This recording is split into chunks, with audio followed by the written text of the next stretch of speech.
सत्ता में अब बात विपक्षी गठबंधन Indian nationalist developmental inclusive alliance यानी इंडिया की, जो नेताओं के बीच आज फिर से ट्रेंड कर रहा है।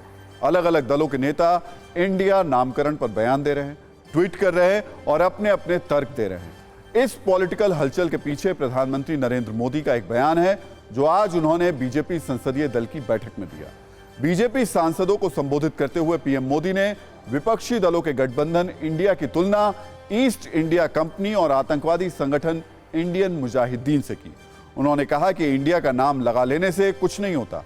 अंग्रेजों ने ईस्ट इंडिया कंपनी बनाई और इंडियन मुजाहिदीन के नाम से भी उसमें भी इंडिया है। उन्हीं की तरह विपक्ष ने इंडिया गठबंधन बनाया है। उन्होंने यह भी कहा कि विपक्ष दिशाहीन है, ऐसा दिशाहीन विपक्ष आज तक नहीं देखा। बीजेपी सांसदों की बैठक में विपक्षी गठबंधन के नाम पर इंडिया पर पीएम मोदी के इस हमले का जोरदार पलटवार हुआ। कांग्रेस अध्यक्ष मल्लिकार्जुन खड़गे से लेकर पूर्व सांसद राहुल गांधी तक ने ट्वीट करके जवाब दिया। राहुल गांधी ने लिखा, आप हमें जो चाहें बुला लें मिस्टर मोदी, हम भारत हैं, हम मणिपुर की स्थिति ठीक करने और हर महिला और बच्चे के आंसू पोंछने में मदद करेंगे। हम राज्य के सभी लोगों के लिए प्यार और शांति वापस लाएंगे। हम मणिपुर में भारत के विचार का पुनर्निर्माण करेंगे। गठबंधन के नए नाम इंडिया पर यह सीधे सीधे नरेंद्र मोदी वर्सेस राहुल गांधी हो गया है। दोनों तरफ से तीखे हमले के बाद बाकी नेताओं ने एक दूसरे को कोसने का कोई मौका नहीं गंवाया। मल्लिकार्जुन खड़गे ने कहा कि नाम बदलने से कुछ नहीं होता, तो उनको घबराहट क्यों हो रही है, वो डर गए हैं। कुल मिलाकर विपक्षी गठबंधन के नए नाम इंडिया को लेकर दोनों तरफ से आज खूब हमले हुए। इस पर बयानों की एक छोटी सी रील देखिए, फिर आगे की बात करेंगे।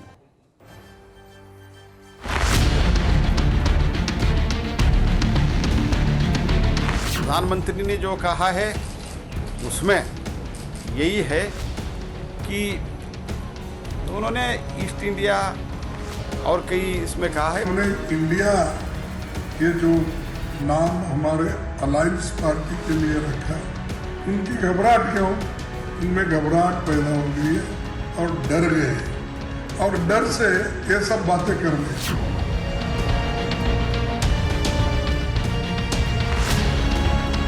उन्होंने सच्चाई बताई है। चेहरे पर चेहरे लगा लेते हैं लोग। किसने स्थापना की ईस्ट इंडिया कंपनी? अंग्रेजों ने।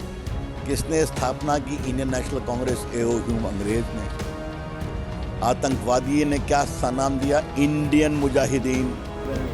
मोदी जी के पुरखे थे वो ईस्ट इंडिया कंपनी के चेले थे और ये अंग्रेजों की गुलामी करते थे। हमारे इस गठबंधन से बौखला गए मोदी तो कुछ भी बोलते रहते हैं। 2024 में इंडिया खेलेगा, इंडिया लड़ेगा और जीतेगा।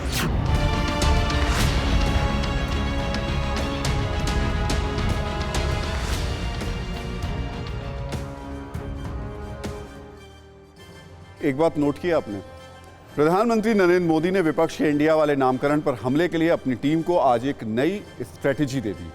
पीएम मोदी ने इंडियन मुजाहिदीन और ईस्ट इंडिया कंपनी का नाम लिया और राजनीतिक हमलों का टारगेट लॉक कर दिया। ये ठीक उसी तरीके से है जैसे मिसाइल का टारगेट लॉक किया जाता है जो विरोधी के अड्डे में तबाही मचाता है।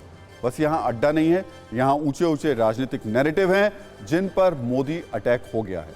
आप रैपिड फायर अंदाज में एक बार देखिए कि कैसे उनके मंत्री, सांसद और नेता उस टारगेट पर अटैक कर रहे हैं जिसे पीएम मोदी ने लॉक किया है।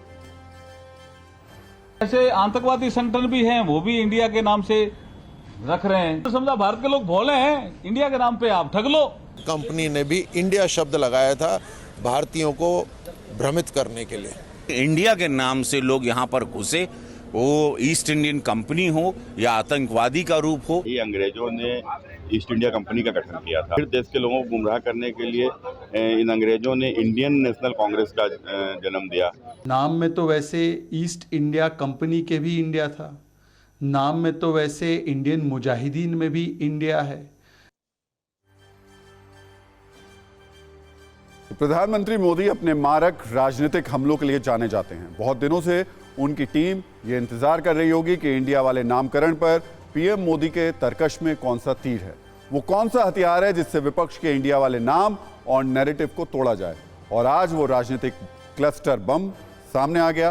क्लस्टर बम हम इसलिए कह रहे हैं क्योंकि ये वो बम होता है जो शुरुआत में देखने में एक ही होता है, लेकिन बाद में उसमें से एक साथ कई बम निकलते हैं और बड़े क्षेत्र पर कॉर्पोरेट बॉम्बिंग कर देते हैं। नरेंद्र मोदी ने विपक्ष पर हमला किया, फिर टीम ने हमले शुरू कर दिए। अब आगे आने वाले दिनों में मोदी की इसी फायरिंग को बार बार रिपीट किया जाएगा। बीजेपी को उम्मीद होगी कि इससे विपक्ष अवश्य घायल होगा, जबकि विपक्ष इसे एक और मौके की तरह देख रहा है और विमर्श की गेंद को अपने पाले में ला रहा है। देखते हैं माहौल को सेट करने के इस युद्ध में बीजेपी और विपक्ष में से कौन किस पर भारी पड़ता है।